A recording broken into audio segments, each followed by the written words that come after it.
Ate Irma, ikaw nga. Diyos ko, bakit nagkaganyan ka na? Sino ka? Ikaw bang kumuha sa anak ko? Masama ka. Ibalik mo siya sa akin. Kung sino ka mang hayop ka, sinisiguro kong hindi mo ako mapapatay. Erlinda, patawarin mo ko. Huwag ka mag-alala. Babalikan kita. Babalikan kita. Kailangan ko lang humingi ng tulong. Taon 2012. Capiz. 3:00 ng hapon.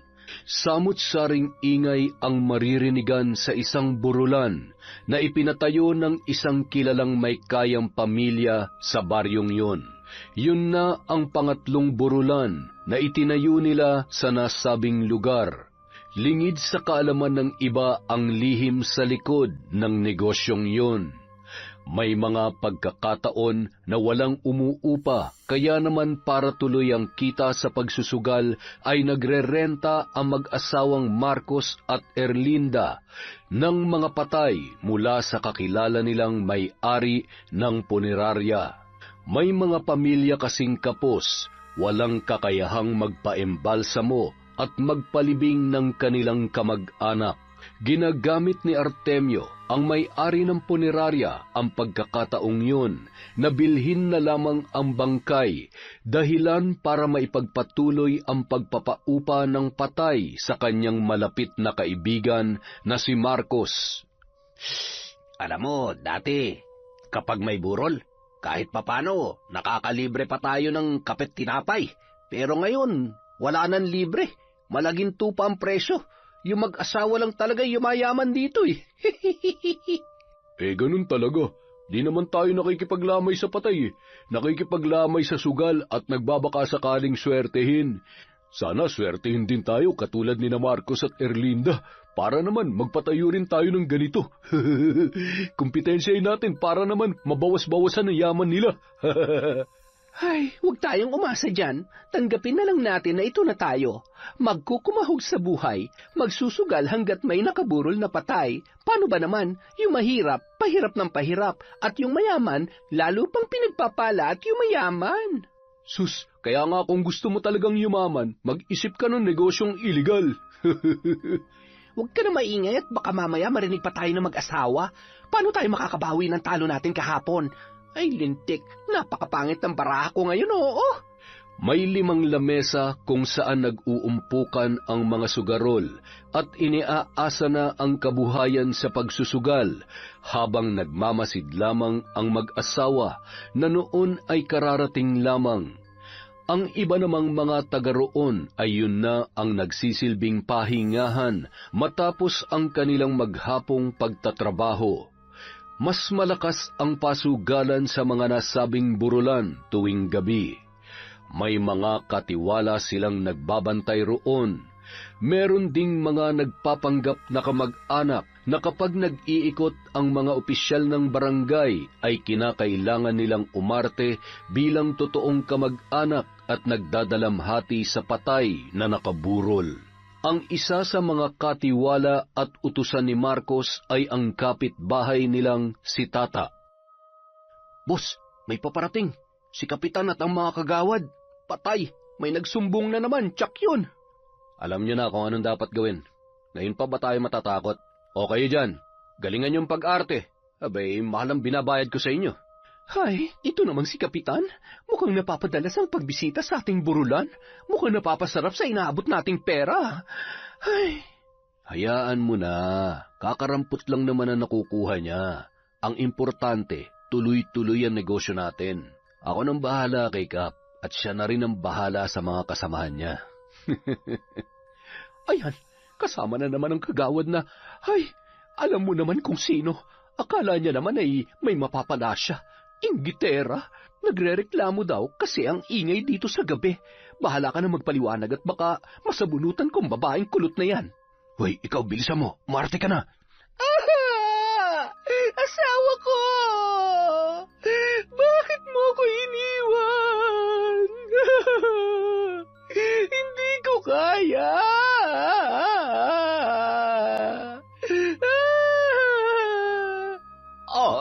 Tingnan ninyo. Hindi ka na naawa, Kagawad Beng. Pambihira ka naman talaga, oo. Ay nako, sigurado akong umaarte lamang yan. Mahigit 2 linggo na yata yan dito ay hindi pa nalilibing. Mukhang palabas lang nila ang mga lintik na burulan para malaya makapagsugal. Kapitan naman, hindi tayo pwede magpauto sa mga yan. Ay, kumalma ka lamang. Mahirap mambintang. Alam mo namang malaki ang ambag na mag-asawang yan dito sa baryo natin. Ikaw talaga, oo. Siya, dito na lamang kayo. Ako nang bahalang kumausap sa kanila. Magandang hapon po sa inyo, Kapitan. May problema po ba? Meron. Marami nang nakakahalata dito sa burulan mo. Pambihira naman, oo. Kapag nagkataon ay mapipilitan akong... Kap, mukhang walang laman ang bulsa mo ngayon Magkano bang kailangan natin? Mamaya pupuntahan kita sa bahay mo. Sa tingin ko ay kailangan natin mag-usap ng masinsinan para naman maayos natin ang mga bagay-bagay. Siya.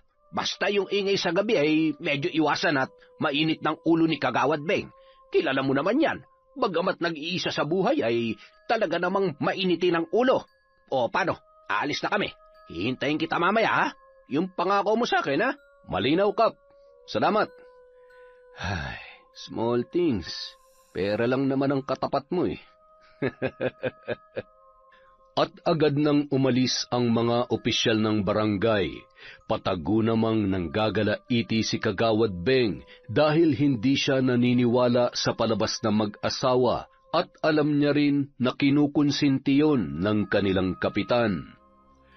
Kinagabihan, matapos umikot at makuha ang pera sa kani-kanilang katiwala ay umuwi na sila sa kanilang bahay sakay ng kanilang kotse. Si Tata ang nagmamaneho noon. Dumaan muna sila sa bahay ni Kapitan. Pagkababa ng sasakyan ay agad na iniabot ni Erlinda ang isang sobre na naglalaman ng 10,000. Siguro naman ay sapat na yan ngayong buwan para tantanan niya na tayo. Halos linggo-linggo na lang. Masyado nang namimihasa yan. Ay nako, huwag na mainit ang ulo mo, misis. Ako nang bahala. Dito ka lang, ha? Saglit lang ako. Ay, teka. Abutan mo nga ako ng isang malaking bote ng alak dyan. Ayan. Huwag ka magtatagal, ha? Siguradong nagugutom ng anak natin sa kahihintay sa ating dalawa. Pati ako ay inaantok na rin. Nasa may tarangkahan pa lamang ay natanawan na ni Kapitan si Marcos na noon ay may hawak na alak at sobre. Napangisi na yon at nakaramdam ng tuwa lalo na't alam niya kung ano ang nakapaloob sa sobreng yon. Marcos, ano yan? Abat, masyado naman yata malaki yan. Mukhang mapapalaban yata ako sa inuman at gagapang papuntang higaan Kumusta? Ano ngatin? Para sa'yo lang to, Kapitan, pampatulog. Sa susunod na tayo mag-inuman at nagmamadali na si Mrs. Ginabi na rin kasi kami. Siya nga pala, Kap. Salamat kanina, ha. Eto, tanggapin mo sana to. Basta ikaw na ang bahala sa kanila, ha. Kapag malaki ang kinita, mas malaki rin ang iaabot ko sa'yo sa susunod. Ayos. Aba, mukhang malaki-laki to, Sige, ako nang bahala. Basta mag-iingat kayo, Mahirap na kung makarating pa ang issue yan sa mga kapulisan o di kaya ay sa mga karating na baryo. Masisira ang pangalan ko at hindi pwede yun. Kapag ako napatalsik sa pwesto, malamang sa malamang, apektado rin yung negosyo mo. Huwag kayong mag-alala, Kap. Magdodoble ingat kami. Paano? Hanggang sa uulitin, ha? At naghihintay si Mrs. sa kotse. Alam mo naman yun. Siya, sige. Mag-iingat kayo. Kumusta mo na lamang ako sa kanya? Ayos. Makapal na ulit ang pitaka ko. Abat, ang lulutong pa. Kulay asul. Kapag sinuswerte ka nga naman, oo. Hinatid pa ng Kapitan si Marcos hanggang sa tarangkahan at isinara niya yon habang nakatanaw sa lalaki na noon ay papunta kung saan nakaparada ang kanilang sasakyan. Agad na ring umalis ang sinasakyan na mag-asawa at bumiyahe ng 5 minuto pauwi sa kanilang bahay. Pagdating doon ay palinga-linga si Tata na animoy mayroong hinahanap. Anong sinisilip-silip mo? May kailangan ka ba? Kung wala ay makakauwi ka na. Nang pumasok sila sa kanilang bahay, nagulat sila nang wala pa doon ang kanilang anak. Pambihira naman yung anak mo. Napapadalas ng pag-uwi nang wala sa oras Baka mamaya ay may iba ng kinalolokohan yan. Pagsabihan mo at hindi na ako natuto Huwag ka mong sayangin ang buhay niya sa pagbabarkada. Pag may nangyari masama sa kanya, hindi siya tutulungan ng mga yon. Hamot pagsasabihan ko, huwag ka na magalit. Malay mo, namili lang ng mga gamit. Hindi ba't binigyan mo siya ng pang-shopping kagabi? Siya, mabuti naman kung nagsha-shopping nga lang. Huwag lang mapapariwara at ang masaklap, matulad sa iba dyan na nabubuntis na maaga. Ay naku, malabong mangyari yan. Wala namang naikukwento ang anak mo. Nag-aaral naman siya ng maayos. Mataas ang marka at sigurado ko na wala pa siyang boyfriend. Maya-maya lamang, nagsitahulan na at sumalubong ang mga alagang aso ni Irma sa kanya.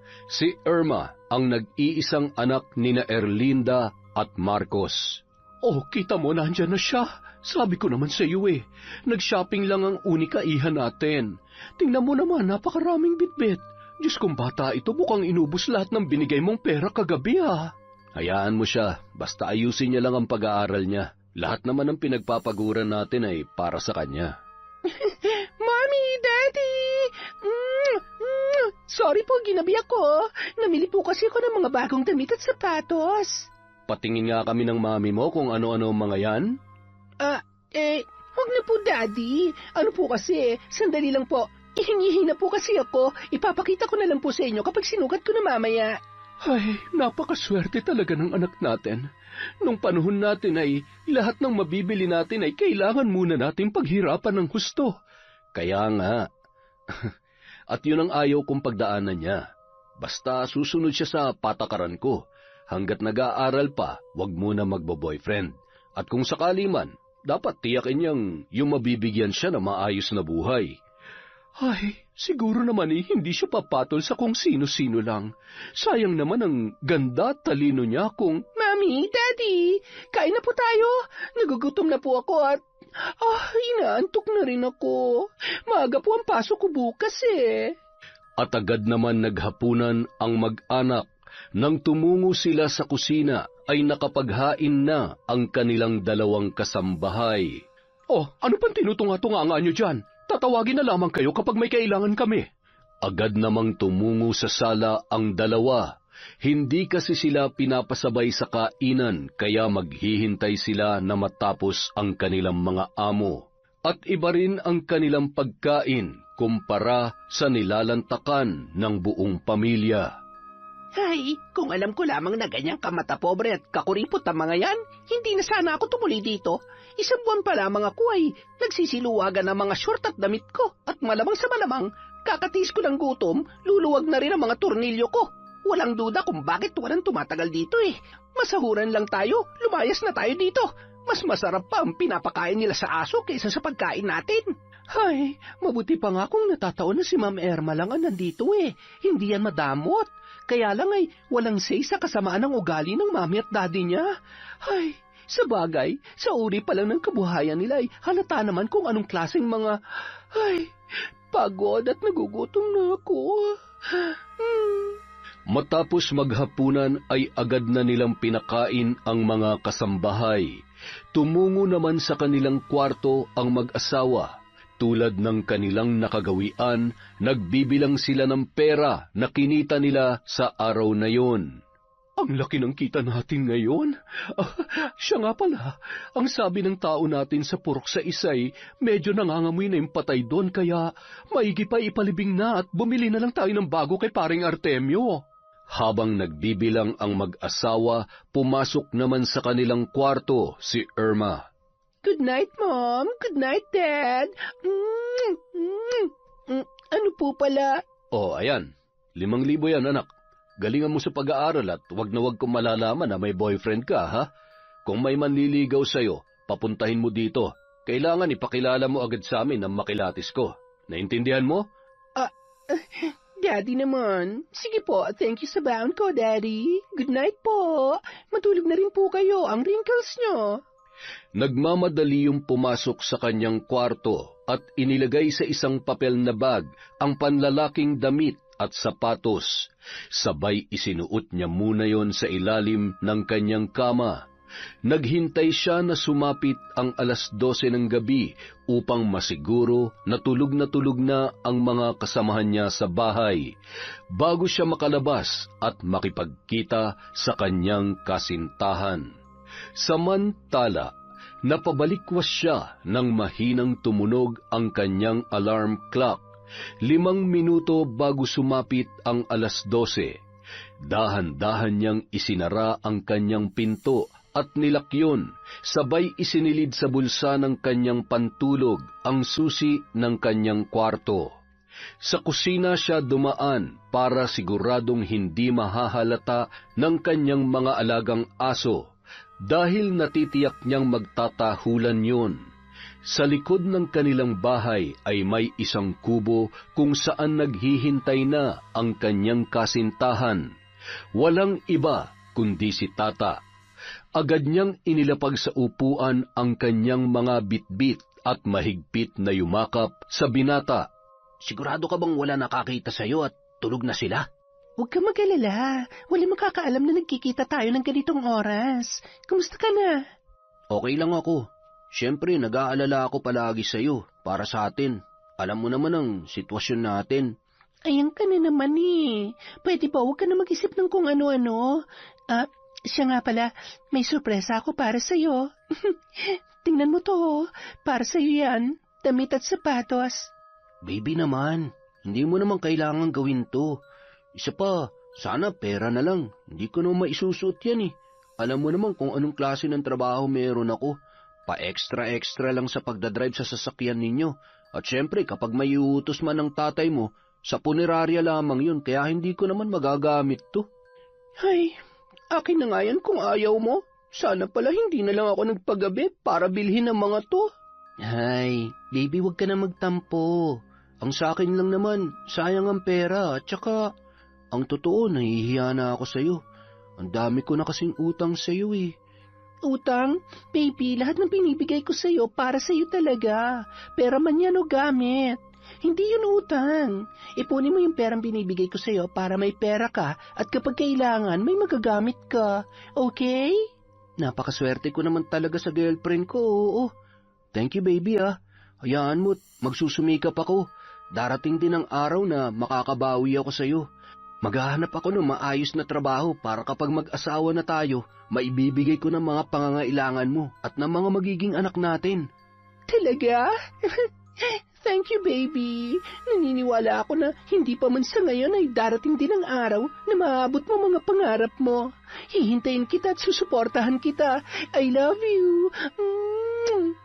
At nagpatuloy ang palitan ng matatamis na salita at sandali nina Irma at Tata. Matapos ang 1 oras ay nagmamadali na yung bumalik sa kanyang kwarto ng dahan-dahan. Bumalik sa pagkakahiga at agad na ring nakatulog. Samantala, papasok na sana sa bahay si Tata nang tawagin yon ng kanyang kaibigan na si Rolly. Hoy, ano yan? Naks, mamahalin yan ah. Saan mo na-dekwat yan? Uy, bagay ito sa akin. Ibigay mo na lang sa akin to, para naman mabawasan ang mga utang mo sa akin. Tol, pasensya ka na, hindi pwede. Regalo ng baby ko yan. O yan, 3,000. Meron ka ba dyan? Ayun! May pera ka naman pala eh. Hindi ka nagsasabi agad. Hayahay ka na naman ngayon ha? Sigurado ka bang baby mo yan? Baka naman sugar mommy na. Gago, akin na nga yan. Ang dami mong sinasabi. Oo yan, bukas ng gabi ulit ha. Punta ka naman dun sa akin. Namimiss ka na namin, tol. Huwag ka na magbago para dyan sa baby mo. Hindi rin bagay sa'yo.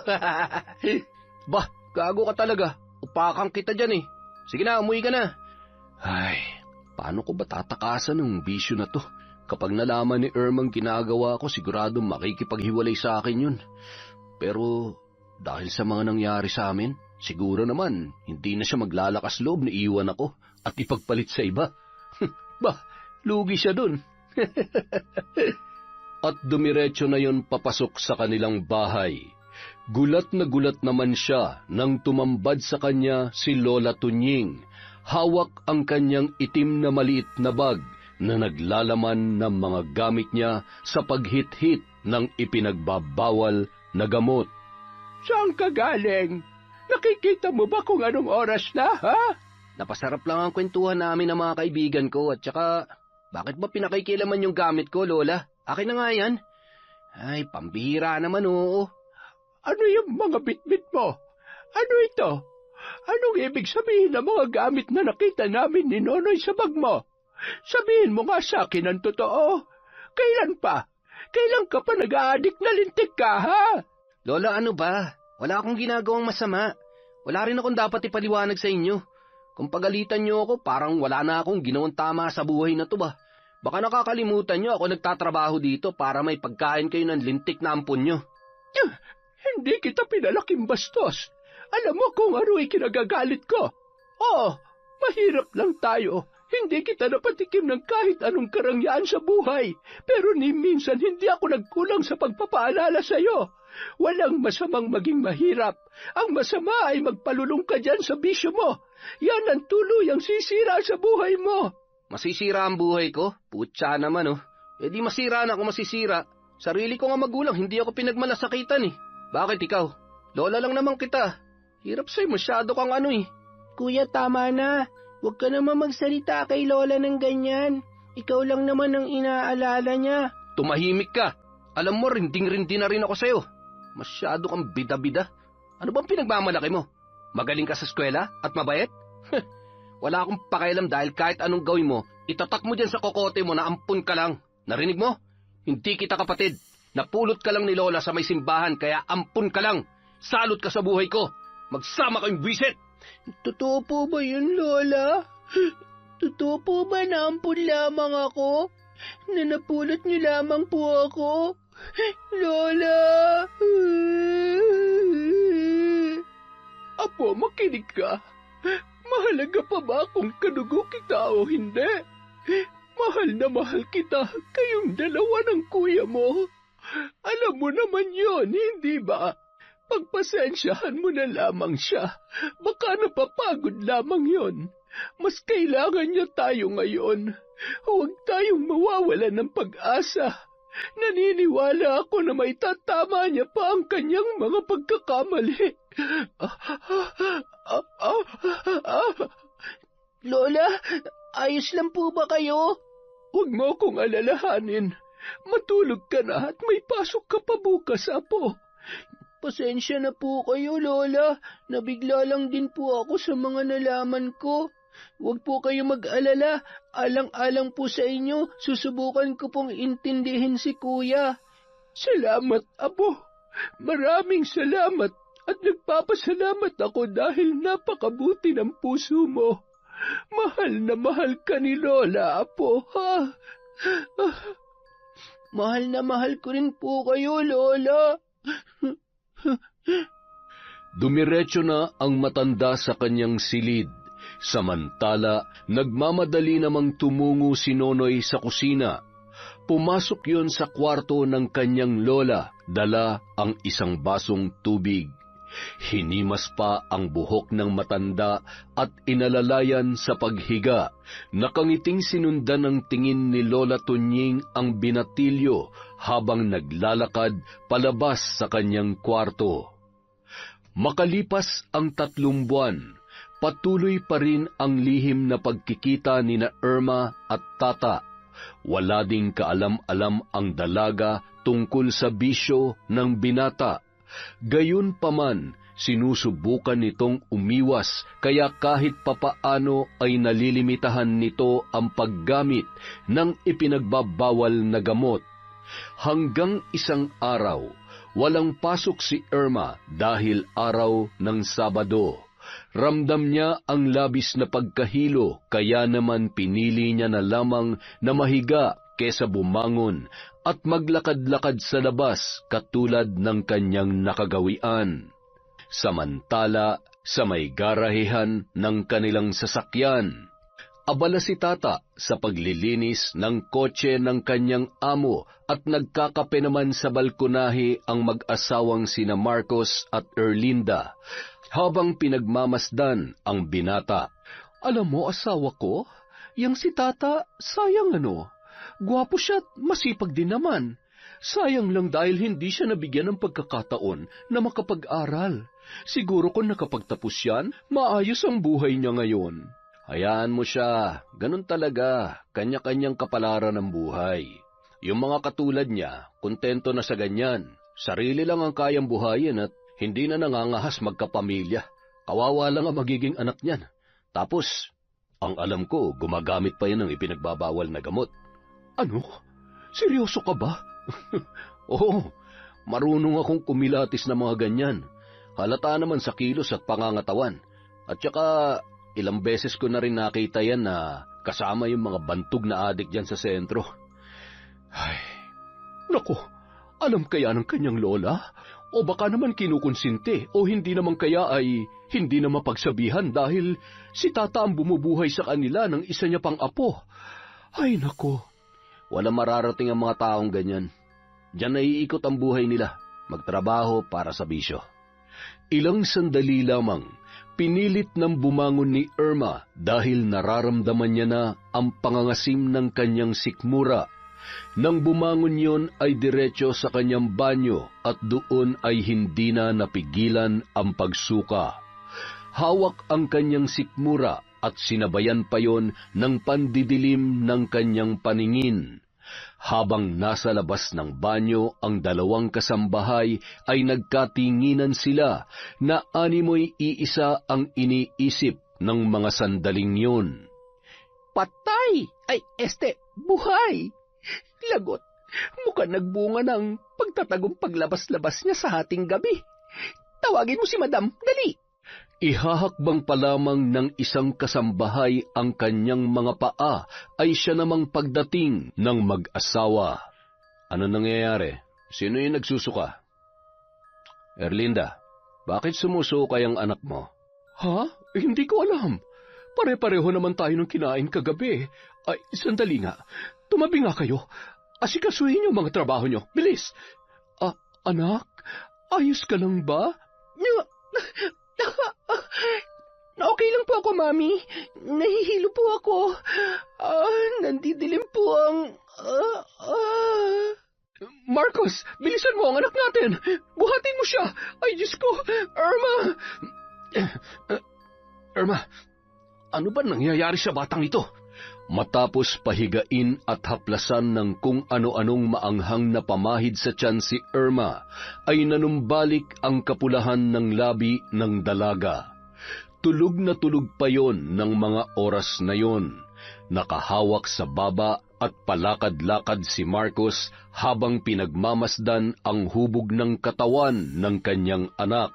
Samantala, patuloy naman sa paghihilot si Erlinda sa kamay ng kanyang anak na dalaga. Naghihinala na siya sa kalagayan ni Irma habang pinagmamasdan ang dibdib nito at ang pagbabago sa katawan ng kanyang anak. Habang mayat-maya namang tinitingnan niya ang kanyang asawang si Marcos na hindi pa rin mapakali. Sa ekspresyon ng mukha ng kanyang asawa ay nababatid na ni Erlinda ang mangyayari kung sakali mang magkatotoo ang kanyang kutob.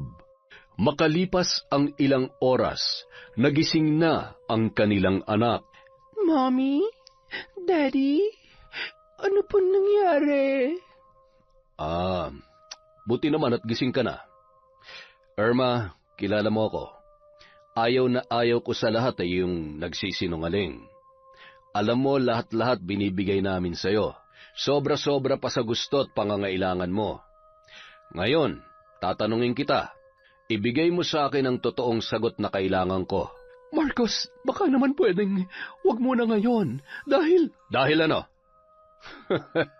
O baka naman magkasabot na kayong dalawa. May alam ka ba sa nangyayari sa kanya?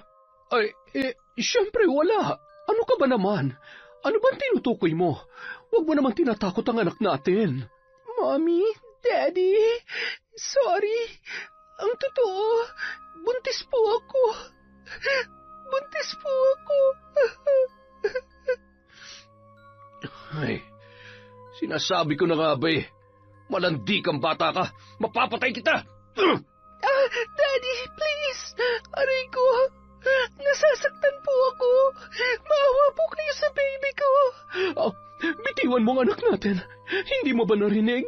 Buntis ang anak mo at pwede siyang mapahamak at ang batang dinadala niya dahil sa ginagawa mo. Tumahimik ka. Karapatan kong disiplinahin ang anak natin.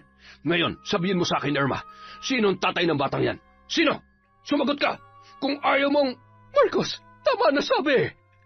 Mommy, Daddy, si Tata. Siya po ang daddy ng batang dinadala ko. May relasyon po kami at mahal po namin ang isa't isa. Anong sabi mo? Anak ng putya naman oo. Siraulo ka ba, ha? Naturingan kang matalino, nagpabuntis ka sa adik na yon? Hindi ko matatanggap ang batang dinadala mo, pati na rin ang hampaslupang ama niyan. Mapapatay kong lalaking yon. Sisiguruhin ko na makukulong siya. Daddy, huwag po. Nakikiusap po ako. Mahal na mahal ko po si Tata. Pareho po namin ginusto mga nangyari. Huwag niyo po siyang sasaktan at ipapakulong. Wala po siyang kasalanan. At talagang pinagtatanggol mo pa yon? Anong pinakain sa'yo ng lalaking yon? Ano? Hindi mo ako pwedeng diktahan sa kung anong gusto kong gawin sa hayop na yon. Sisiguruhin ko na pagbabayaran niya to. Kapag sinaktan niyo siya, kalilimutan ko na... Ano? Kalilimutan mo na kami ang magulang mo? O sige, bumangon ka dyan. Bangon! Marcos, dahan-dahan naman. Nasasaktan ang anak natin. Wala kang kahit anong dadalhin mula sa bahay na ito. Lumayas ka! Lumayas ka at umuwi ka na sa bahay ng lalaking pinagmamalaki mo para maranasan mo ang magdildil ng asin at matulog na kumakalaman sikmura. Walang awang kinaladkad ni Marcos ang kanyang anak papunta sa bahay ni Tata na hindi naman gaanong nalalayo sa kanilang tahanan.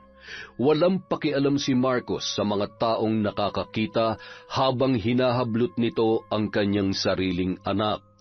Agad namang lumabas ng bahay si Tata nang marinig ang sigaw ni Marcos habang nagpupumalahaw naman sa kakaiyak sina Irma at Erlinda. Ano pong nangyayari? Hayop kang adik ka? Ano nangyayari? Pinagkatiwalaan kita tapos aahasin mo ang anak ko? Ngayon panindigan mo ang batang dinadala niya at siguruhin mo na mabibigay mo ang buhay na nararapat para sa kanya. Pero ni katiting na tulong mula sa akin, wala kayong mahihita. Dahil wala ka ng trabaho, sinisisante na kita. Anong nangyayari dito? Bakit mo sinasaktan ang apo ko? Bakit nandito kayo? Yang adik mong apon, tanungin mo kung anong ginawa niya sa anak ko. Tandaan mo to, Tata. Hindi pa tayo tapos. Halika na, Erlinda. Umuwi na tayo. Irma, anak, huwag ka mag-alala. Kakausapin ko ang... Erlinda! Nariyan na! Diyos ko! Marcos! Hindi ka ba naaawa sa anak natin? Talaga bang hahayaan mo na lang ang anak mo sa mga hampas lupang yon? Marcos! Ano ba?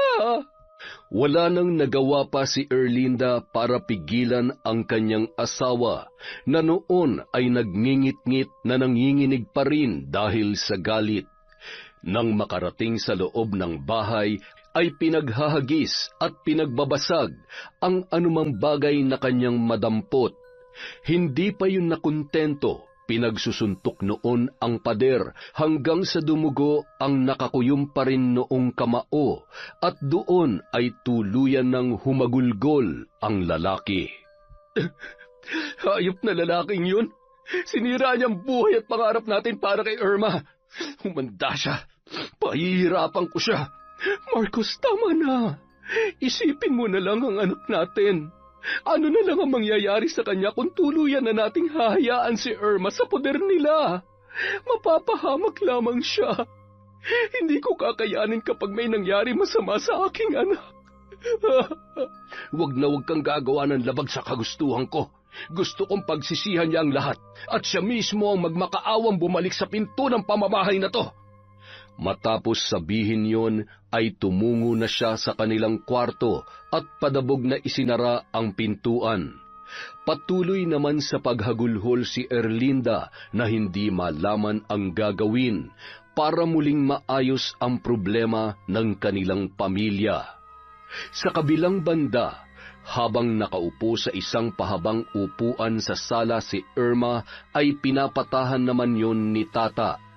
Yakap-yakap habang hinahaplos ang likod nito at hinahawi ang buhok. Agad namang kumuha ng tubig si Lola Tunying at iniabot yon sa dalaga. Uminom ka muna ng tubig, Iha. Huwag ka nang umiyak at makakasama lamang dyan sa batang nasa sinapupunan mo. Hindi rin masusolusyonan ang problema niyo sa pag-iyak. Ginusto niyo yan, hindi ba? Ay, ngayon, magiging magulang na rin kayo. Hindi lamang mga sarili niyo ang uunahin niyo, kundi ang kapakanan ng magiging anak ninyo. Ikaw, Tata, responsibilidad mo mag-inang yan. Pilitin mong magsumika para sa kanila. Huwag mo na kaming intindihin ni Nonoy at kami na ang bahalang dumiskarte para sa amin. Huwag mo lamang pababayaan ang mag-ina mo. Ngayong nandito siya sa pamamahay natin ay kargo natin kung ano ang mangyari sa kanya. Huwag kayong mag-alala. Sa abot ng aking makakaya ay tutulungan ko kayo. Hindi na lamang nakaimik pa ang dalawa at nanatiling nakayuko ang mga yun habang patuloy sa pangangaral si Lola Tunying. Pagkatapos noon ay nilinis na ng matanda ang magulong kwarto ni Tata. Hinanapan niya na rin ng damit ang dalaga. Iniabot niya yun kay Tata at pasimpleng kinausap ang kanyang apo. Huwag mong mamasamain ang sasabihin ko. Ngayong magiging tatay ka na, tuluyan mo nang kalimutan ang bisyo mo. Hindi basta-basta ang pagpapamilya. Isa pa, ano na lamang ang mararamdaman ni Irma kapag nalaman niya na... Alam niya ba? Meron ba siyang alam? Wala po. At huwag niyo na po sanang... Hindi ko po alam kung anong gagawin ko sa ngayon. Wala na akong trabaho at kayo na lang po munang bahala kay Irma. Kailangan ko po makahanap na mapagtatrabahuhan. Napabuntong hininga na lamang si Tata bago tumungo sa kanyang kwarto. Naawa siya sa kalagayan ni Irma. Alam niya na maninibago yun sa uri ng buhay na kanyang kakaharapin dahil sa biglaan nitong pagbubuntis. Baby, pagtiyagaan mo muna ang damit na to, ha? Huwag kang mag-alala. Bibilhan kita ng bago para mas komportable ka. Salamat, baby. Salamat. Dito ka lang muna, ha? Kapag may kailangan ka, si Lola na muna ang bahala sa'yo. Maghahanap lang ako ng pwedeng ekstrahan para maibigay ko ang pangangailangan nyo ng anak natin. Mahal na mahal kita. Huwag kang mag-alala. Hindi kita pababayaan at gagawin kong lahat para patunayan sa tatay mo na kaya ko kayong buhayin. Baby, tungkol pala sa sinabi ni tatay kanina, totoo bang... Naadik ako? Aaminin ko, oo, paminsan-minsan. Pero nakikisama lamang ako sa mga barkada. Alam kong hindi ka matutuwa sa nalaman mo pero wala kang dapat ipag-alala. Kaya kong itama ang lahat para sa'yo. Mahal na mahal kita. Bago umalis si Tata, ay lumapit yon sa kanyang lola na noon ay abala sa kusina para maghanda ng pagkain. Niyakap niya ng mahigpit ang matanda. Oh, apo, bakit? Wala po. Natatakot lang po ako. Huwag kang matakot. Kaya mo yan. Gawin mong inspirasyon ang iyong mag-ina. Sige na, lumakad ka na't ako na ang bahala sa kanya. Salamat po, Lola. Salamat dahil sa kabila ng mga pagkakamali ko ay nandyan pa rin po kayo. Alam kong may mga pagkakataon na may mga nagagawa akong hindi maganda at hindi ko minsan mapigilan ang bibig ko na pasensya na po talaga. Pati na rin sa'yo, Noy. Wala po yun, kuya. Kahit anong mangyari, magkapatid po tayo. Hindi man tayo magkadugo, pero sa puso at isip ko, kuya kita. Huwag ka mag-alala, kuya. Makakaya natin ang anumang pagsubok basta magtutulungan lang tayo. Isang mahigpit na yakap lamang ang naitugon ni Tata kay Nonoy, dahilan para mapaluha naman si Lola Tunying sa kanyang nasaksihan. Ay, salamat sa Diyos. Lumapit nga kayo dito, mga apo ko. Mahal na mahal kayo ni Lola. Hindi nagtagal, lumakad na si Tata para umalis, hanggang sa sinamahan siya ng isang operator ng tricycle sa bayan. Doon ay nakapasok siya bilang boundary driver, mamamasada at magbibigay ng 200 sa may-ari araw-araw, at ang sobra ay siya ng kita niya sa araw na yun. Makalipas ang 1 buwan, tuwang-tuwa si Lola Tunying sa laki ng pagbabago ng kanyang apo. Naging mas responsable yon at nakita niya kung paano nagpupursigi sa buhay. Natutuwa siya na bagamat pagod sa pamamasada ay naglalaan pa rin yun ng oras para alagaan at iparamdam kay Irma ang pagmamahal at pag-aalaga na kailangan ng nagdadalang tao. Sa loob ng 6 na buwan ay naging maayos ang takbo ng kanilang buhay. Nasanay naman na si Irma sa simpleng pamumuhay na meron siya. Natuto rin yon sa ilang mga gawaing bahay sa tulong ni Lola Tunying. Kung paano naging masaya at kontento si Irma sa bago niyang buhay, ay siya namang dobleng galit na nararamdaman ng kanyang mga magulang sa kanya, at lalong-lalo na kay Tata. Isang gabi, matapos maihatid ang huling pasahero, ay nagpasya ng gumarahe si Tata.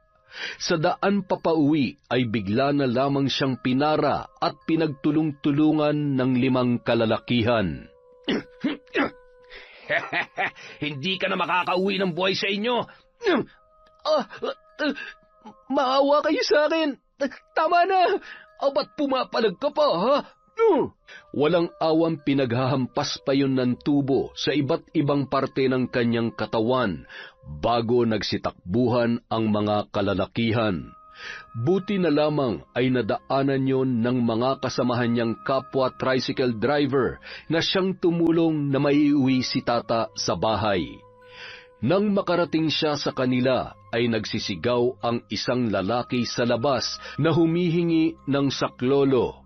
Naririnig naman nila ang hiyaw ni Tata na animoy namimilipit sa sakit. Agad namang lumabas ng bahay si Lola Tunying, Nonoy at Irma na hindi makapaniwala sa kanilang nakita. Anong nangyari sa apo ko? Tata, Diyos ko, ang dami niyang dugo. Nonoy, bilisan mo. Tulungan mo siyang buhatin ang kuya mo. Buti na lang ho't, nadaanan namin siya. Tinambangan ho ng mga kalalakihan at pinagtulong-tulungan po siya. Hindi naman po siya napuruhan sa ulo, kaya lang mukhang nabali ang buto niya sa paa. Paano po? Uuwi na rin po kami at baka nag-aalala ng misis ko. Maraming salamat sa inyo, iho. Pagpalain kayo nawa ng Diyos. Lola, kailangan natin siyang dalhin sa ospital. Huwag. Ayos lang ako. Wala tayong pera para sa... Baby, gumising ka! Tata! Napakahayop ng kung sino mang may gawa nito sa kanya. Nagtatrabaho ng maayos ang apo ko. Marahil hindi niya nakinaya ang sakit. Dahil sa kursong nursing, may kaalaman si Irma sa pagbibigay ng pangunahing lunas at malaking tulong yon upang umayos ang lagay ni Tata. Nang magkamalay ay iniinda pa rin niya ang kanyang nabaling buto sa paa. Dahil sa kanyang kalagayan ay pinanghinaan na siya ng loob, lalo't alam niya na hindi na siya makakapagtrabaho. Kailangan ka naming madala sa ospital. Bali ang paa mo at posibleng lumalayan kung wala nga tayong pera. Naintindihan mo ba yon? Yung pera na pinapatabi ko sa'yo para sa panganganak mo yon. At kahit ano mangyari, hindi natin pwedeng galawin yun. Hindi pwede. Kahit na mabulok yung paa mo. Ikaw lang naman ang iniisip ko. Kailangan mo magpa-doktor. Ayan, gamitin mo yan. Hindi naman mangyayari to kung hindi dahil sa akin. Mabuti pa, bumalik na lamang ako sa amin. Alam ko namang napapagod ka na. Ayaw ko mamawalay sa'yo pero kung kinakailangan at yun ang mas makabubuti ay iiwan mo ako. Babalik ka na sa mga magulang mo. Baby, naiintindihan mo naman kung bakit, hindi ba? Ayaw ko makitang nahihirapan ka ng dahil sa akin. Nahihirapan? Tapos anong sasabihin sa akin ng mga magulang mo? Na inutil ako at hindi ko kayang buhayin ka? Ganun ba? Baby, hindi. Sige, naiintindihan ko na. Baka nga matagal ka nang nagtitiis. Sige na, umalis ka na. Bilisan mo. Ano ba naman kayo? Diyos ko naman. Huwag naman kayong basta-basta na lamang nagdedesisyon. Sigurado ka ba sa sinasabi mo, Tata? Ano bang hindi malinaw sa sinabi ko? Ano pang hinihintay mo? Umalis ka na! Patakbong lumabas habang humahagulgol si Irma na sinundan naman agad ni Lola Tunying. Irma, apo, pasensya ka na. Naiintindihan mo naman siguro kung bakit niya nasabi ang mga yon. Kung gusto mo talagang bumalik sa mga magulang mo'y wala naman akong magagawa para pigilan ka. Isa pa, hindi ko maibibigay ang pangangailangan mo. Habang nag-uusap sina Lola Tunying at Irma sa tapat ng tarangkahan ng bahay na mag-asawang Marcos at Erlinda, ay siya namang dating ng mga yon. Inihinto ang sasakyan at bumaba. Anong ginagawa niyo sa tapat ng pamamahay ko, ha? Ano, Irma? Siguro nagugutom ka na sa poder ng mga hampas lupang yan. Hindi ba yan ang buhay na gusto mo? Sa halip na sumagot ay lumuhod sa harapan ng kanyang ama at ina si Irma na humahagulgol. Nagmakaawa yun na tanggapin na siyang muli. Kung ako lamang ang masusunod, hindi ko hahayaan na magkahiwalay sila ni Tata. Kaya lamang ay nadisgrasya ang apo ko at wala kaming pakialam kung anong nangyari sa apo mo. Buhay man siya o patay, ay ano naman ngayon? Karma niya lamang yun sa pagsira ng pamilya namin at pagsira niya sa buhay at pangarap namin para kay Irma. Tumayo ka nga dyan, anak. Ngayong bumalik ka na sa amin, hinding-hindi ka na makikita pa ng inutil niyang apo. Asawa ko, halika na't pumasok na tayo sa loob. Balitaan mo na lamang kami pag natuluyan ng apo mo. Ako nang bahala sa burulan niya. Wala nang nagawa pa si Irma sa pambabastos ng kanyang mga magulang kay Lola Tunying. Naluluhan na lamang na tiningnan noon ang matanda bago lumakad papasok ng tarangkahan ng kanilang bahay. Nagngingit-ngit si Lola Tunying sa sama ng loob habang pinapahid ang hindi mapigilang pag-agos ng butil-butil niyang luha. Napakasama ng ugali ninyo. May araw din kayo. Darating ang araw na kakainin ninyo lahat ng pang-aalipusta nyo sa mga katulad naming mahihirap. Nang gabi ring yun, napilitan pa ring dalhin sa ospital si Tata dahil sa mas lumalala pa ang pananakit ng kanyang bali sa paa na sinabayan pa ng pagsusuka. Nang makonsulta ng mga doktor ay doon lamang nila nalaman na may tama rin yun sa ulo. Makalipas ang 2 gabi ay iniuwi rin yun sa kanilang bahay. Nakamulat ang mga mata ngunit hindi na nakapagsasalita pa. May semento rin yun sa paa. Pumirma si Lola Tunying ng waiver dahil wala naman silang sapat na perang pambayad. Nais kasing tubuhan ang apo niyang si Tata at operahan para matanggal ang namumuong dugo nito sa utak. Patawarin mo ako, apo. Hindi ko alam kung ano ang gagawin ko. Pero susubukan kong lahat para mapahaba pa ang buhay mo at makita mo pa ang anak ninyo ni Irma. Ipinapangako ko yan. Samantala, ang kapal ng mukha niyong maningil, mga palpak naman kayo. Ang sabi ko, tuluyan nyo na yung hayop na yon. Kaya't hanggat hindi nyo nagagawa ang gusto ko, huwag na huwag kayo magpapakita sa akin. Kung ayaw nyo, pasabugin ko yung mga ulo nyo. Mga inutil! Pasensya na, boss. Huwag kayo mag-alala. Bukas na bukas din ay tapos na ang problema mo sa lalaking yon. Napapakamot ulo na tumalikod ang isang lalaki na lider ng grupo na inutusan ni Marcos na patayin si Tata. 3:00 ng madaling araw, pawis na pawis si Lola Tunying na hinipan ang isang kandila, sabay itiniklop ang isang lumang aklat na matagal niya nang pinakatatago-tago. Mula nung dumating sa buhay niya si Nonoy ay nangako siya na hindi niya na yun gagamitin. Aklat ng karunungan na nagtataglay ng orasyon na magdudulot ng kagalingan o kamatayan. Tinupi niya ang damit ni Tata, sabay isinara ang kanyang kwarto. Habang naglalakad ay narinig niya ang ungol noon sa kwarto, kaya nagmamadali siyang tumungo roon. Isang lalaki na nakasuot ng itim na jacket at nakabonet ang kanyang nadatnan. May hawak na balisong na tumutulo pa ang dugo noong mga sandaling yon. Kasabay ng malakas na sigaw ni Lola Tunying ay itinulak siya ng lalaki at nang matumba ang matanda ay tumakbo yon, sabay tumungo sa kusina.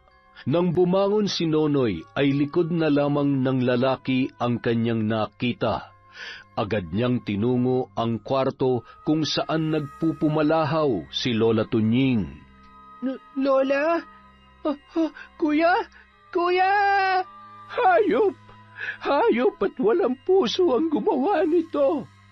Tapos na ang pagtitimpi ko. Pilit nilang binubuhay ang galit sa aking puso. Humanda sila. Sisiguruhin ko na magbabayad sila. Buhay at kamatayan ay papalitan ko ng sakit, kamalasan. Papatayin ko sila. Kinaumagahan, laman ng balita ang tungkol sa biglaang pagkamatay ni Tata. Hindi ipinaalam ni Lola ang tungkol sa totoong dahilan ng pagpanaw ng kanyang apo. Sa tulong ng operator ng tricycle na nagpaabot ng tulong ay agad nilang naipalibing si Tata. Hindi na yon ibinurol pa dahil sa kakulangan ng pera. Lola, iniisip ko lang po kung makakabuti na dito lang tayo. Baka po kasi balikan tayo ng... Ngayon pa ba tayo matatakot? Mga hayop sila. Kapag umalis tayo dito ay hindi natin malalaman ang katotohanan. Kailangang mabigyan ng hustisya ang pagkamatay ng kuya mo. Malakas ang hinala ko na may kinalaman dito ang mga magulang ni Erma. Alam po kaya ni Ate Erma ang nangyari kay kuya? Kung sakaling sila ang nagpapatay kay kuya, para na rin nilang tinanggalan ng kaligayahan si Ate Erma, pati na rin ang magiging apo nila. Ayos lang kaya yun kay Ate Erma? Sana, kung pati sarili nilang anak sasaktan nila, baka pati impyerno'y iluwa na sa kanila. Magpahinga ka na po. May pasok ka pa bukas. Ilang araw ka nang hindi nakakapasok. Ipaubaya mo na lamang sa akin ang lahat. Lola, hindi naman po sa sinusuway ko kayo. Ayaw ko lang po na mapahamak din kayo. Apo, huwag kang mag-alala dahil hindi nila ko kaya. Hindi basta-bastang kapangyarihan at kaalaman lamang ang gagamitin ko laban sa kanila. Kahit gaano man sila katapang, kayaman at kawalang konsensya, kukuyom pa rin sila katulad ng makahiya na isang ihip ko lamang ay titiklop na. Kinaumagahan, kakaalis lamang noon ni Nonoy para pumasok sa eskwelahan. Inililigpit ni Lola ang mga gamit ni Tata habang patuloy sa pag-agos ang kanyang mga luha. Hindi pa rin maibsan ang kirot sa kanyang puso. Nang marinig ang boses mula sa may tarangkahan ng kanilang bahay, ay agad siyang lumabas.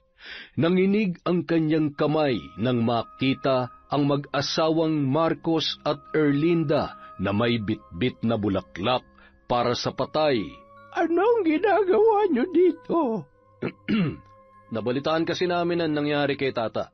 Sa kabila ng mga pinagdaanan natin ay gusto pa rin naming magpaabot ng pakikiramay kaya... Mga hayop kayo! Wala kayong puso! Paano niyo nagagawang... Tandaan niyo ito!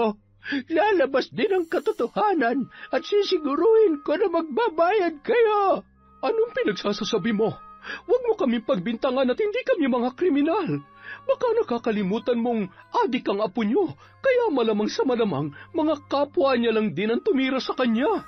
Halika na, Marcos. Nagsasayang lamang tayo ng oras dito. Nagmamalasakit ka na nga ay minamasama pa ng hampas lupang matandang ito ang ginagawa mo. Dahil sa ginawa ng mag-asawa, ay lalo lamang nadagdagan ang galit na nararamdaman ni Lola Tunying. Samantala, makalipas ang 5 buwan, napapabalitang isa-isa nang isinara ang mga burulan dahil sa nadiskubre na at marami nang nagpatotoo sa iligal na gawaing yun. Sa katunayan ay nakulong si Marcos, ngunit nakapagpiyansa rin. Matapos naman ang 9 na buwan at nakapanganak na si Irma, tuluyan yung nasiraan ng bait, dala ng matinding depresyon matapos ikulong sa isang kwarto. Lalo lamang yung nabaliw nang malaman niyang patay na si Tata. May binili silang bagong bahay sa Karatig Lalawigan at doon siniguro nilang hindi makakatakas ang kanilang anak. Hanggang sa isang araw, iniabot ni Erlinda ang malaking halaga ng pera sa isa nilang kasambahay. Ma'am, sigurado po ba kayo na ilalayo ninyo ang batang ito sa anak ninyo? Kawawa naman po si Ma'am Irma. Huwag mo akong pinangangaralan dahil alam ko kung ano makabubuti sa anak ko. Umalis ka na at huwag ka nang babalik. Ikaw na ang bahala sa batang yan. Sa'yo na kung gusto mo, o kung ayaw mo naman, edi ipaampun mo na lang. Sige na, umalis ka na. Sapat na ang perang yan bilang kabayaran at kung sakali man, para buhayin ang batang yan. Agad nang umalis ang kasambahay, karga-karga ang sanggol. Samantala, patuloy naman sa pagwawala si Irma sa kanyang silid. Ibalik niyo sa akin ang anak ko! Tata! Tulong! Tulungan mo ako! Mommy, please! Ibalik niyo sa akin ang anak ko! Anak ko! Shh! Huwag ka nang umiyak! Nandito na si Mommy! Habang kinakalampag ang pinto ng kwarto, dumudugo na ang kamaunoon sa lakas ng puwersa at pagpupumilit na mabuksan yun. Maya-maya, kinuha noon ang isang unan at kinarga, sabay hinele na parang bata. Kinakausap niya pa yun habang patuloy sa pagkanta at pagsayaw-sayaw. Nang marinig ng mag-asawa na kalmado na yun, ay binuksan nila at pinagmasdan ang kanilang pinakamamahal na anak na si Irma. Mas makabubuti kung dalhin na natin siya sa mental hospital. Lalo lamang lumalala ang kalagayan niya. Seryoso ka ba? Hindi baliw ang anak natin. Ano na lamang ang sasabihin ng mga kaibigan natin kung malalaman nila na nasa mental hospital siya? Walang dapat makaalam sa nangyayari sa kanya. Ang alam nila ay nasa ibang bansa ang anak natin. Nag-aaral, kaya hindi po pwedeng... Ay, buo ng desisyon ko. Bukas na bukas ay susunduin na yan dito. Hindi pwede maubos ang oras natin sa pagbabantay sa kanya. Kailangan natin mag-isip at ibangon muli ang negosyo natin dahil paubos na ang pera natin. Ano ba namang mga kamalasan na nangyayari sa atin? Marcos, ayaw ko maghirap tayo. Ayaw ko magmukhang kawawa sa mata ng mga kaibigan natin. Hindi ko hayaang mangyari yan. Makakabangon tayo ulit. Kasalanan to ng lintik na tata na yun eh. Siya nagsimula ng kamalasan sa pamilya natin. Kaya wala akong pinagsisisihan sa pagpatay ko sa kanya. Samantala, sakay ng isang tricycle ay pumara sa tapat ng bahay nila Lola Tunying ang kasambahay, dala-dala ang sanggol na noon ay iyak ng iyak. Magsisindi pa lamang noon ang matanda ng kandila para sa kanyang isasagawang ritual, nang marinig niya ang tawag ng babae at iyak ng sanggol. Nang lumabas yun ay agad niyang binuksan ang tarangkahan. Sino ka? Anong ginagawa mo dito? Bakit may dala kang bata? Lola, kasambahay po ako ng pamilya ni Ma'am Erma, yung nanay ng batang ito. Hindi ko po kasi alam kung anong gagawin ko sa bata. Kanina pa po ito iyak ng iyak. Binigyan po ako ng malaking halaga ni Ma'am Erlinda para ilayo ang batang ito. Si Ma'am Erma po ay malala na ang kondisyon. Wala na po sa sariling katinuan. Ay, kayo na lamang po ang bahala sa batang ito. Ang aking apo. Mga hayop talaga sila at walang puso. Para ipamigay na lamang ang apo ko na parang aso. Dugot laman din nila ito. Sana'y maging malaya si Erma sa kahayupan nila. Salamat sa kabutihang loob mo at pagmamalasakit. Maraming salamat. Tanggapin niyo po ito. Hindi ko po matatanggap ang pera na yan dahil hindi ko naman po pinaghirapan. Gamitin niyo po yan para makapagsimulang muli. Umalis na po kayo dito kung kinakailangan dahil baka ipapatay din po kayo katulad ng ginawa nila sa apo niyong si Tata. Matapos isiwalat ang katotohanan, agad nang umalis ang babae na sumakay din sa parehong tricycle na nirentahan niya papunta roon. Madaling araw, dala ang mga importanteng gamit ay umalis si Nonoy at si Lola Tunying, kasama ang noon ay mahimbing na natutulog na sanggol. Kinaumagahan, bandang 6:00, nang makarating sila sa bahay ni Lolo Lito, ang nag-iisang kapatid ni Lola Tunying. Tunying, abay ikaw nga. Ano't may dala kang bata? Pambihira. Anak mo ba yan? Tigilan mo nga ako. Puro kakalokohan. Nag-ampun ka na naman.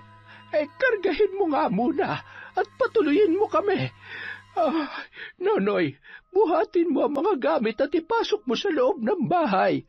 Ang dami niya na. Ano ba nangyari? Magbabakasyon ba kayo o dito na kami titira? Kami ng mga apo ko. Ano? Hindi mo man lang ba ako tatanungin kung papayag ako? Hindi kita binibigyan ng karapatan na tumanggi. Huwag ka mag-alala. May pera ako at hindi kami magiging pabigat sa'yo. Isa pa, sa pagkakatanda ko ay minanapan natin ang bahay na ito sa mga magulang natin.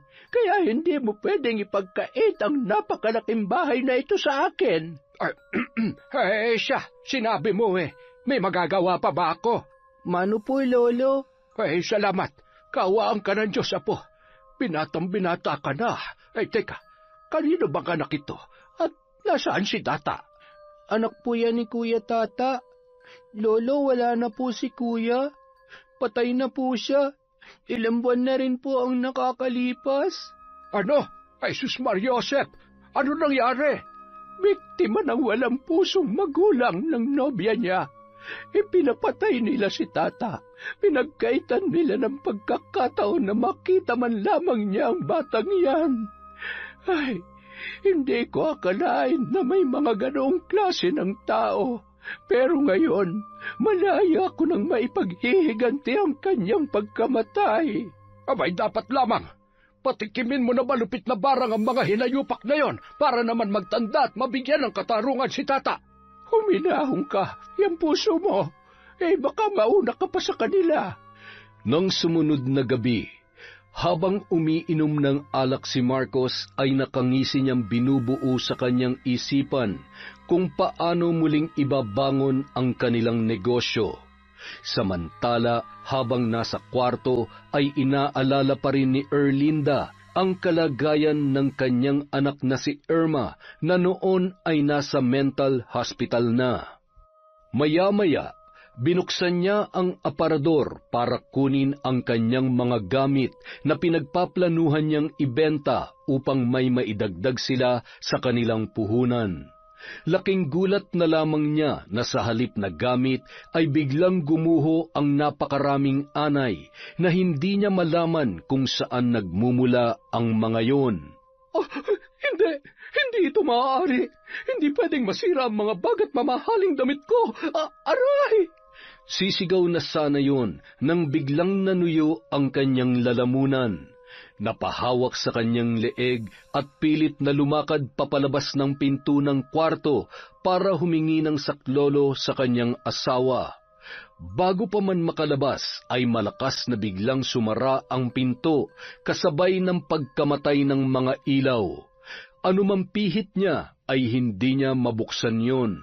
Samantala, nung mga oras na yon ay malakas na binibigkas ni Lola Tunying ang mga kahindik-hindik na salita habang hawak ang isang manika na kulay itim. Wala nang mas masarap pa na makita kang nahihirapan, Erlinda. Mararanasan mo ang bangungot sa totoong buhay. Uubusin ko ang lakas sa iyong buong katawan at sariling katinoan. Ikaw mismo ang kikitil sa iyong buhay. Kamatayan na hindi mo matatakasan. Paghihirap at takot na hindi mo na kaya pang takbuhan, Erlinda. Ito na ang hudyat ng gabi ng iyong kamatayan. Yang dila mo mapang-alipusta ay dapat hilahin at sumayad sa katulad sa kung gaano kababa ang tingin mo sa aming pamilya. Katulad nito. Samantala, patuloy sa paggapang si Erlinda, nakalawlaw ang dila at sayad na sayad yun sa sahig. Halos lumuwa na rin ang kanyang mga mata at lumuluha ng dugo. Kasabay ng pagbukas ng ilaw ay nanumbalik ang itsura noon sa normal. Humarap sa salamin sa kanyang napakalaking aparador. Bigla yung nabiyak kasabay ng kanyang pagngisi. Ang ilang parte ay tuluyang nabasag at nahulog sa sahig. Patuloy naman sa paggapang ang nakakapangilabot na mga anay sa buong kwarto. Nililipad ang kurtina sa bintana at kitang-kita ang biglang pagdilim ng kalangitan at pagguhit ng sunod-sunod na kidlat. Dinampot ni Erlinda ang bubog at mahigpit na hinawakan yon. Humahalakhak pa habang pinagmamasdan ang tumutulong dugo sa kanyang kamay. Dahan-dahan na nilapit sa kanyang muka ang matalas na bubog, sabay hiniwa ang kanyang pisngi habang humahalakhak at lumuluha ng dugo. Tila ba wala yung maramdamang sakit hanggang salaslasin nito ang sariling pulso at saka lamang naramdaman ang hapdi ng kanyang mga sugat. Kasabay ng paghiyaw sa kirot ay biglang bumukas ang aparador at may pwersang humila sa kanya papasok doon. Nagsisisigaw siya at pilit na kinakalampag yon para makalabas sa naturang aparador. Erlinda, katapusan mo na! Katapusan mo na! Sino ka? Sino ka? Tama na! Tigilan mo na ako! Pinatay ninyo ang apo ko, kaya papatayin ko rin kayo. At ngayon, ikaw ang uunahin ko. Unti-unti ka nang lalamunin ng dilim hanggang sa mahulog ka sa nagbabagang putik sa impyerno. Marcos, tulong! Natatarantang binuksan ni Marcos ang pinto, hawak ang mga susi, matapos marinig ang malakas na hiyaw ni Erlinda bago yun malagutan ng hininga. Nang tuluyang mabuksan ang pinto ay kitang-kita niya ang mga bakas ng lupang durug-durug na pinamahayan ng mga anay at ang dumadanak na dugo mula sa aparador. Bigla na lamang bumukas yun at sumambulat ang wala ng buhay na si Erlinda. Ano nangyari? Erlinda, bakit mo ko iniwan? Habang humahagulgol ang lalaki ay nakarinig siya ng sitsit at mahinang bulong sa kanyang tainga. Sa bawat bulong ay napapasigaw siya at naguguluhan hanggang sa napapahawak na siya sa kanyang ulo na gulong-gulo.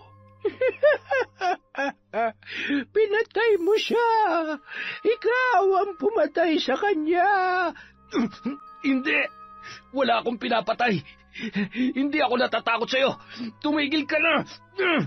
Ikaw naman ang isusunod ko! Ikaw naman! Kung sino ka mang hayop ka, sinisiguro kong hindi mo ako mapapatay! Erlinda, patawarin mo ko! Huwag ka mag-alala! Babalikan kita! Babalikan kita! Kailangan ko lang humingi ng tulong!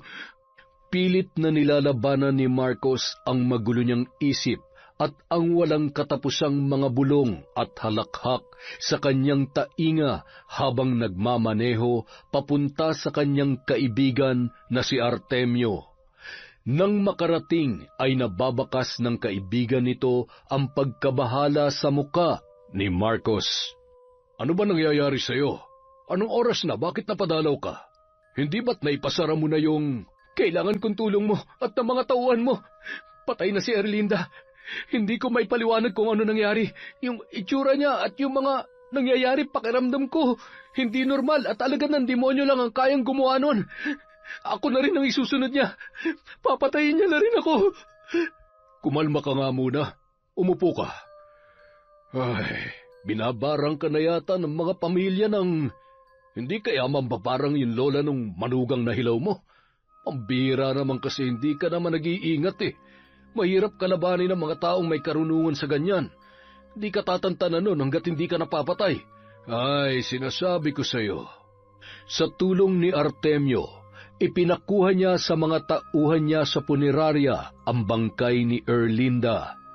Anong gagawin ko? Kung sakaling binabarang nga ako, gagaling pa ba ako, ha? Ay, hindi ko masasagot ang tanong na yan. Noon pa man sinabi ko na sa iyo na walang masamang yumaman, basta walang nasasagasaan. Hindi ka kasi masabihan eh. Pati ako nagkakasala na rin sa ginagawa mo. Aanin mo naman kasi ang sandamakmak na pera kung marami ka namang buhay na maagrabyado. Mabuti pa magpahinga ka muna at tingnan mo nga yung sarili mo. Doon ka sa isang kwarto. Wala bang multo dyan? Mga patayan nandito, hindi multo. At sa sama ng ugali mo, baka multo pa matakot sa iyo eh. Ay nako, hindi ko talaga maintindihan kung paano kita naging kaibigan. At agad namang humiga si Marcos sa isang papag, napabuntong hininga bago tuluyang ipinikit ang kanyang mga mata. Ilang sandali lamang ay muli niya na namang naramdaman ang kahindik-hindik na pagtawag sa kanyang pangalan. Ramdam niya ang pangingilabot ng kanyang buong katawan at ng mga oras na yon ay hindi niya magawang igalaw ang kahit anong parte ng kanyang katawan. Maya-maya, naramdaman niya ang malalamig na mga kamay na nakahawak sa kanya. Dahan-dahan niyang iminulat ang kanyang mga mata.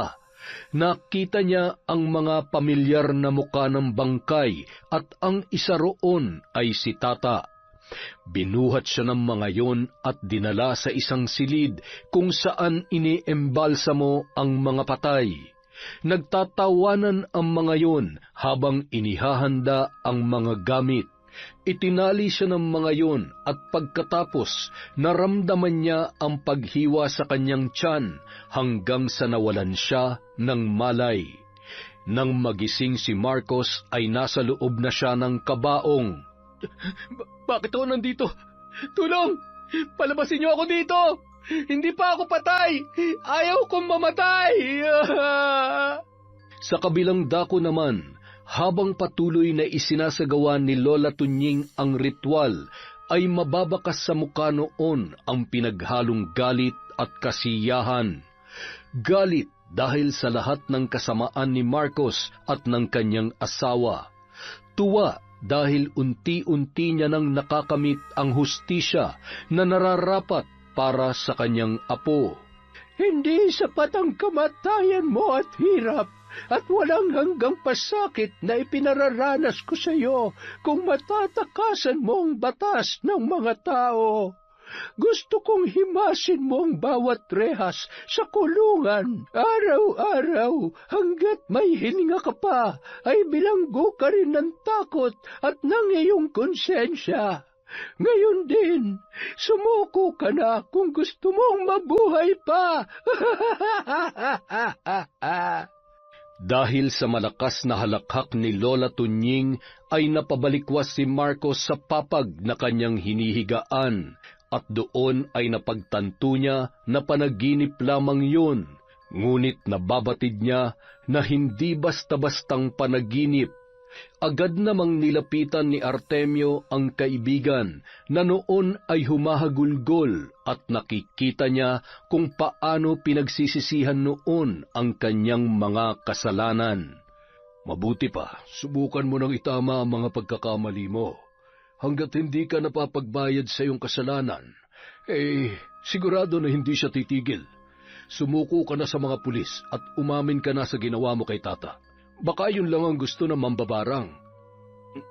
Magpapakulong ako? Yun ba ang gusto mong mangyari? Kung sa huling pagkakataon ay makikinig ka sa akin, baka sakaling mailigtas mo ang sarili mo. Kung magmamatigas ka, wala naman ako magagawa. Pero bilang kaibigan mo noon pa man, paulit-ulit ko nang sinasabi sa iyo na hindi malabong darating ang araw na ito. Ang tigas kasi ng ulo mo . Ay nako, ewan ko ba. Paminsan-minsan, sana bago ka magdesisyon, gagamitin mo rin yung puso mo. Tingnan mo, sa kagustuhan mong yumaman, ano na? Wala na. Nalugi ka na at kung may natitira man, madadala mo ba sa hukay ang ari-arian mo? Hayaan mo muna akong makita kahit sa huling pagkakataon ng asawa ko. Pagkatapos susuko na ako. Aaminin ko na lahat ng mga kasalanan ko. Pipilitin kong itama ang lahat para kay Irma. Kailangan niya pa ako. Salamat naman kung ganon. Huwag ka mag-alala. Ano man ang mangyari, gaano ko man kinasusuklaman yung mga kalokohan mo, hindi pa rin magbabago ang pagkakaibigan natin. Ipagdarasal ko na sana hindi pa huli ang lahat para maitama mo mga pagkakamali mo. Matapos ihabilin sa kaibigan ang bangkay ng kanyang asawa, ay sumuko na sa presinto si Marcos. Doon ay isiniwalat niya lahat ng kanyang mga kasalanan. Wala mang pormal na kaso ang mga naging biktima niya dahil sa kakulangan sa pera, ay ikinulong pa rin yun dahil sa mga krimen na kanyang kinasangkutan. Samantala, sa unang gabi niya sa kulungan ay pinagpiestahan si Marcos ng mga kapwa niya preso. Ni hindi maipagtanggol ang sarili at tinigilan lamang yon nang tuluyan na siyang mawalan ng malay. Nung mga oras na yon, naghahanda na si Lola Tunying na tuluyang tapusin ang kasamaan ni Marcos. Ngayon ay nararamdaman mo na ang pait at sakit na ginawa mo sa apo kong hayop ka. Hindi ka na naawa. Sinubukang magbago ng apo ko para sa anak mo dahil mahal na mahal niya si Irma. Hindi na kayo nakontento. Pati bata na walang kamuwang-muwang ay idinamay ninyo. Ang kikitid ng mga utak niyo. At sa pagkakataong ito, wala na akong ititirang awa para sa iyo. Tatapusin na kita. Kasabay ng mga katagang yun ay ang malakas na pag-iyak ng sanggol na noon ay nasa higaan. Namumula yon sa kakaiyak at nang hawakan ni Nonoy ay agad yung sumigaw sa labis na pag-aalala. Lola, si baby! Inaapoy po ng lagnat! Patakbong tinungo ni Lola Tunying ang bata at kinarga. Ilang sandali lamang nagkatinginan sila at tumahan yon na parang walang nangyari. Ngumisi pa, sabay hinawakan ang daliri ni Lola at matamis na ngumiti ang sanggol. Naalala niya ang gabing unang kinarga niya si Tata. Napaluha siya at noon ay naunawaan niya ang nais ipahiwatig ng pangyayaring yon. Patawarin mo ako, Apo. Hindi ko lang talaga kayang sikmurain ang lahat ng kasamaan na ginawa nila sa tatay mo at maging sayo. Huwag kang mag-alala. Ngayong nasa kulungan na ang Marcos na yon at wala na rin ang matapobre mong lola, pinapangako ko na gagawin kong lahat para makasama mo ulit ang nanay mo. Pangako, alang-alang sa kaligtasan mo, ipagpapasa Diyos ko na lamang ang lahat. Dahil hindi kakayanin ni Lola kung ikaw ang magbabayad sa kasalanan ko. Mahal na mahal kita, Apo ko, at siguradong mahal na mahal ka rin ng tatay mo kahit na hindi na natin siya kasama ngayon. Makalipas ang 1 buwan, patuloy pa rin sa paghahanap sina Lola Tunying at Noynoy mula nang malaman nila na tumakas si Irma sa mental hospital na pinagdalhan sa kanya ng mga magulang. Ipinagpatuloy na rin ni Nonoy ang kanyang pag-aaral. Hanggang isang araw, papatawid noon si Nonoy nang matanawan ang isang babae na patakbo-takbo na animoy may hinahanap. Nakita niyo ba ang anak ko? Hoy, anak ko yan! Ibalik mo sa akin yan! Anak ko yan! Ate Irma, ikaw nga. Diyos ko, bakit nagkaganyan ka na? Sino ka? Ikaw bang kumuha sa anak ko? Masama ka! Ibalik mo siya sa akin! Aray ko, ate. Ate, hindi po. Si Nonoy ito, kapatid ni Kuya Tata. Alam ko kung nasa ng baby mo. Makakasama mo siya, kaya huwag ka nang umiyak at magalit. Ang bawat dumaraan na nakakakita ay punong-puno ng awa sa kanilang mga mata. Sa itsura ni Irma ay mababakas ang kaawa-awang pinagdadaanan niya. Isinama na yon pauwi ni Nonoy. Napahagulhol na lamang si Lola Tunying nang makita ang ganoong kalagayan ng dalaga. Ay, Diyos ko, anak. Buti at hindi ka napahamak. Halika, papaliguan na lang muna kita. Umiiyak ka? Nawawala din anak mo? Tubig ba yan? Malamig yan. Malamig. May baby? Naririnig mo yon? Umiiyak yung baby ko. Sandali lang ha, baby ko. Hanapin natin ang baby ko. Magagalit si Tata kapag binabayaan ko siya. Mahal na mahal yung baby namin. Alam mo ba yon? Matapos mapaliguan, dinala ni Lola Tunying si Irma sa kwarto kung saan naroon ang kanyang anak. Dahan-dahan na nilapitan habang humahagulhol si Irma at tinititigan ang kanyang sanggol. Baby ko, ikaw nga. Nang kargahin yun ni Irma, ay bigla na lamang gumuhit ang matatamis ng ngiti na animoy ramdam na ramdam ang pagmamahal ng kanyang ina. Ay, makalabas nga muna at tumutulo na ang sipon ko sa akin nakikita. Kawawa naman ang mag-inang ito. Hindi sila magiging kawawa dahil malaya na sila. Tayo ang pupuno sa pagmamahal at pagkalinga na kanilang kailangan. Gagaling pa si Irma. Gagamutin ko siya at aalalayan na matanggap niya ang lahat-lahat ng mga nangyari, lalo na ang pagkamatay ni Tata.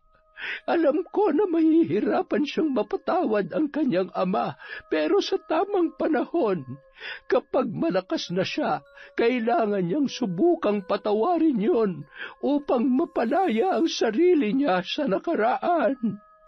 Makalipas ang 3 buwan, tuluyan nang bumalik sa normal si Irma sa tulong ni Lola Tunying. Unti-unti ay nauunawaan niya ang nangyari, ngunit nakabaon na sa puso't isipan niya ang lahat ng kanyang mga pinagdaanan. Ilang beses kong sinubukan tumakas at magmakaawa kay Mami at kay Daddy, pero hindi nila ako pinapakinggan. Sabi nila may sakit ako at kailangan munang magpagamot, pero Hindi ko alam na ipamimigay nila ang anak namin ni Tata. Hindi ko lang po alam kung paano ko mapapatawad ang sarili ko. Kung hindi dahil sa akin, hindi sana namatay si Tata. At hindi ko mapapatawad ang mga magulang ko. Maaaring hindi ka pa handa, Iha. Pero magiging mas magaan ang lahat kung matututo tayo magpatawad. Hindi naman dahil nagpatawad tayo ay nakalimot na tayo sa lahat ng sakit at lamat na iniwan nila dahil hindi naman talaga madali yun. Ang pagpapatawad ay para sa kapayapaan ng puso at isipan mo. Tamang magpatawad, pero hindi na natin kailangan pang maging bahagi sila ng ating buhay. Makalipas ang 5 taon, nang makapag-isip-isip ay napagpasyahan ni Irma na dalawin ang kanyang ama, kasama ang kanyang anak. Irma, anak ko, sino ang batang yan? Nag-asawa ka na ulit? Magaling ka na? Masyado naman ho kayo nag-aalala at maraming tanong. Para naman hong mahal niyo talaga ako. Hindi niyo po ba naaalala kung bakit ako nabaliw? Kung bakit nalayo sa akin ang anak ko? Ay, pero salamat sa Diyos dahil sa kabila ng lahat. Sa lahat-lahat ng ginawa niyo para maging miserable ang buhay ko at ng mga taong mahal at importante sa akin. Heto, binigyan niya pa rin ako ng pagkakataon na patunayan sa inyo na kaya ko rin palang maging mabuting ina kahit wala akong pera. Hindi pa ako nakapagtapos. Kasi yung totoong pagmamahal hindi ko naranasan yon dahil bukod sa material na bagay at pera, wala na kayong ibang kayang ibigay sa akin. Nagkamali ako. Nabuntis ako. Oo, mali ako doon. Pero kailangan niyo ba talagang ipapatay si Tata? Kailangan ba talagang ilayo niyo sa akin ang anak ko? Wala kayong awa. Wala kayong puso. Hindi ko hinihiling na mapatawad mo ako, anak. Sapat na sa akin na makita kayo ng apo ko. Huwag niyo akong tatawaging anak at wala kayong karapatang tawaging apo siya. Pinapatawad ko na kayo, pero hanggang doon na lamang yon. Patawarin niyo rin ako dahil hindi ko nasunod ang pangarap niyo para sa akin. Salamat pa rin ho dahil tinuruan niyo ako kung paano maging magulang at yun ay ang hindi gawin ang ginawa niyo sa akin sa anak ko. Aalis na rin ho kami. Mag-iingat ho kayo at sana naiintindihan niyo kung bakit hindi ko na kayang ibalik pa ang dati. Sa labas ng kulungan, naghihintay sina Lola Tunying at Lolo Lito. Umiiyak ka na naman. Kaya ayaw kong makita pa ang tatay mo baka biglang hukayin ko yung aklat sa pambabarang sa sobrang gigil ko. Dapat akong pinapasok niyo para naman nakatikim siya ng kamao ko. Sigurado magtatanda siya kapag... Ay sus, napakalakas ng hangin. Kumapit ka lito at baka matangay ka. Pambihira. Hindi ka na nga makapatay ng lamok manununtok ka pa. Umuwi na tayo. Mukhang ikaw ang makakaubos ng pasensya ko. Maraming salamat po sa inyo, Lola. Dahil sa inyo naranasan ko na magkaroon ng masayang pamilya.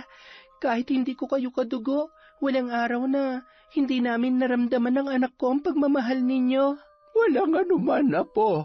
Lahat ay gagawin ko para sa inyo. Alang-alang na rin kay Tata. Tingnan mo itong apo ko.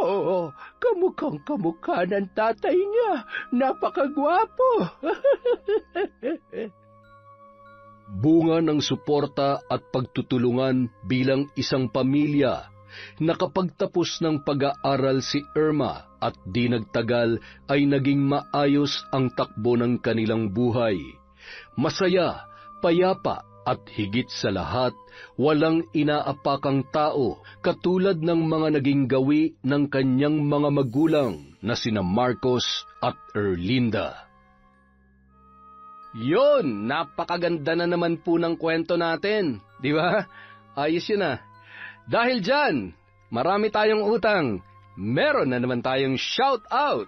Simulan po natin kay Susan Kurugan, kay Agnes Fontanilla. Hello po kay Catherine Fantinalgo from Hong Kong. Hi kay Bea Dalisay. Hello kay Jane the Explorer. Hi po kay Monica Nieves. Hi kay Filipina Palsario. Kay Loretta Bobes. Hi kay Yanel. Hello po kay Alma Naong. Hello kay Vicky Yabut. Shout out kay Al San Jose. Kay Chantel Bell from Malaysia. Hello po, The Unexpected Moments from Singapore. Sa Castellanes family from Fritzel. Hi kay Babs Emmanuel Escobel. Hi kay Aliyah Mitch. Kay Joan Fangolo. Hello po kay Dolores Santos. Happy birthday kay Marlon Malakas. Hi kay Ampy Foster. Kay Estela Olano. Kay Dimples Yumi. Hello po kay San Pogi Cabron. Shout out kay Marites Nalika. Kay Dayan Supapo from Riyadh. Hello kay Louie Guansing from Santa Rosa, Nueva Ecija. Kay Lynn Casas from Davao. Hi po kay Trinidad Nilda. Hello kay Russell Matsumoto from Japan. Kay Elvira Malakas at sa buong family. Kay Prince Quen Vlog from Saudi and Bacolod. Hello po kay Hana Maylin Sesgundo. Kay Lori Joy Lagrimas from Malaysia. Hi din po kay Jude Ringor Soriano. Hi kay Josefina Fuelias sa Galedo family in Cabuyao, Laguna from Rai. Hello kay Kurt Mina. Para naman po sa mga hindi napasama sa shoutout ngayon, huwag po kayong mag-alala. Marami pa po tayong nakapilang videos. Again, mag-iingat po tayong lahat. Maraming salamat mula sa Kwentong Enteng.